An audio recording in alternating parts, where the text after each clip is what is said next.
রাজধানী আগরতলা শহরে বেপরোয়া গতিতে যানবাহন চলাচলের ঘটনা দিনের পর দিন বেড়ে চলেছে। তাতে প্রতিনিয়ত দুর্ঘটনা ঘটেই চলেছে। গতকাল মধ্যরাতেও রাজধানীর আগরতলা শহরে কর্নেল চৌমোহনী এলাকায় রাস্তার পাশে পার্কিং করে রাখা একটি গাড়িতে দ্রুত বেগে এসে অপর একটি গাড়ি ধাক্কা দেয়। তাতে রাস্তার পাশে পার্কিং করে রাখা গাড়িটি মারাত্মকভাবে ক্ষতিগ্রস্ত হয়। বেপরোয়া গতিতে আসা গাড়িটি আটক করে পুলিশের হাতে তুলে দিয়েছেন স্থানীয়রা। ঘটনায় জড়িত দুজনকে আটক করেছে পুলিশ।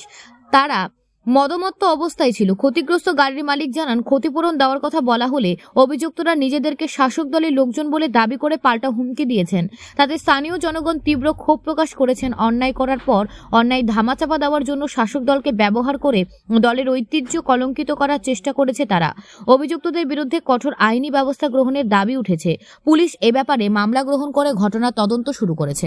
তারা দুজনে হেভি পরিমাণে ড্রিঙ্ক করে মদ খাইতেছে, ড্রিঙ্ক করে পুরো গাড়ির ভিতরে সামনে মেরে দিচ্ছে। তার মানে কি আপনি থামানো গাড়ি? আমার থামানো গাড়ি, এখানে থামানো যারা যাদের সঙ্গে অ্যাক্সিডেন্ট হয়েছে তাদের কি আপনি চিনেন? না, আমরা চিনি না। তারা উল্টা আরো অন্য কি উল্টাপাল্টা কথা বলছে, পার্টির ইয়ে করতেছে, পার্টির থেকে দেখা দিব, এই করবো সেই করবো।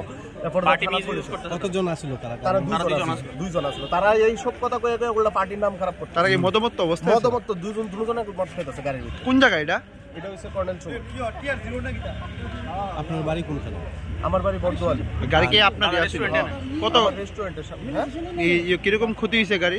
গাড়ি তো পিছনে পুরো সাইড, সামনে দরজাটা একদম এক সাইড পুরো এসে পিছনে পুরো সবকিছু চেঞ্জ করতে, ইভেন চেঞ্জ করতে হবে। তাই কইছি তোমার প্রবলেম হলে তুমি এটা ঠিক করে দাও। তাই চেঞ্জও করতো না, কোনো কিছু না, তাই কিচ্ছু করতো না। তাই উল্টা পার্টির ফুলা ফাইন হয়ে সেই দেখা দিবে। যাদের সঙ্গে ঘটনা হয়েছে তাদের বাড়ি কোনখানে জানা গেছে? এটা কোনো কিছু না। তারা কইতে গেছে, তারা খুব সম্ভবত ইহানের না বাইরের হইতে পারে, কারণ কি তারা কথাবার্তা যেটা বলতেছে নোয়াখালীর কথা।